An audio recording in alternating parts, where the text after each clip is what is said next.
ಆಟಿ ಅಮಾವಾಸ್ಯೆಯ ದಿನದಂದು ಸಹಸ್ರ ಸಂಖ್ಯೆಯಲ್ಲಿ ಭಕ್ತ ಸಂದಣಿ ಸೇರುತ್ತಿದ್ದ ಬಂಟ್ವಾಳ ತಾಲೂಕಿನ ಎರಡು ಪ್ರಸಿದ್ಧ ಪರ್ವತ ಕ್ಷೇತ್ರಗಳಾದ ಮಹತೋಬಾರ ಶ್ರೀ ಕಾರಿಂಜೇಶ್ವರ ದೇವಸ್ಥಾನ ಹಾಗೂ ನರಹರಿ ಬೆಟ್ಟದ ಶ್ರೀ ಸದಾಶಿವ ದೇವಸ್ಥಾನದಲ್ಲಿ ಕೋವಿಡ್ ಮುನ್ನೆಚ್ಚರಿಕೆಯ ಅಂಗವಾಗಿ ತೀರ್ಥಸ್ನಾನವನ್ನು ನಿಷೇಧಿಸಿದ ಪರಿಣಾಮ ಆಟಿ ಅಮಾವಾಸ್ಯೆಯ ಸಂಭ್ರಮ ಕಳೆಗುಂದಿತ್ತು.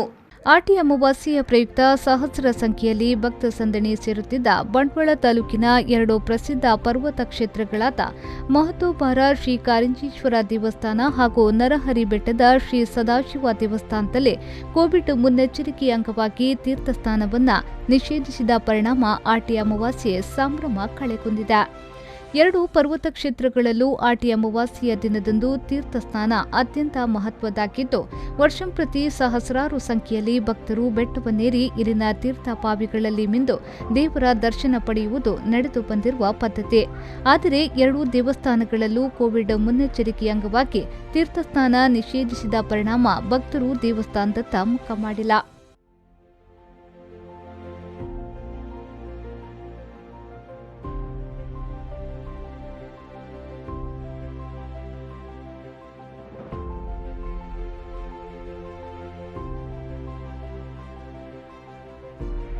ಆಷಾಢ ಅಮಾವಾಸ್ಯೆಯ ಪ್ರಯುಕ್ತ ನರಹರಿ ಪರ್ವತದ ಶಂಖ, ಚಕ್ರ, ಗದಾ, ಪದ್ಮಗಳೆಂಬ ತೀರ್ಥಪಾವಿಗಳಲ್ಲಿ ತೀರ್ಥಸ್ನಾನ ಮಾಡುತ್ತಿದ್ದ ಸಹಸ್ರಾರು ಸಂಖ್ಯೆಯ ಭಕ್ತರಿಗೆ ಈ ಬಾರಿ ಸರ್ಕಾರದ ಕೋವಿಡ್ ನಿಯಮ ನಿರಾಸೆ ಉಂಟು ಮಾಡಿದೆ.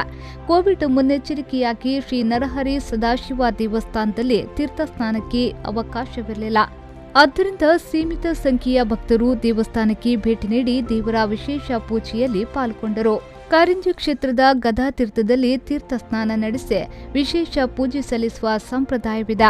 ಆದರೆ ಕೋವಿಡ್ ನಿಯಂತ್ರಣಕ್ಕಾಗಿ ಕಠಿಣ ನಿರ್ಬಂಧಗಳನ್ನು ಜಾರಿಗೊಳಿಸಿರುವುದರಿಂದ ತೀರ್ಥಸ್ನಾನಕ್ಕೆ ಅವಕಾಶ ನೀಡಲಾಗಿಲ್ಲ.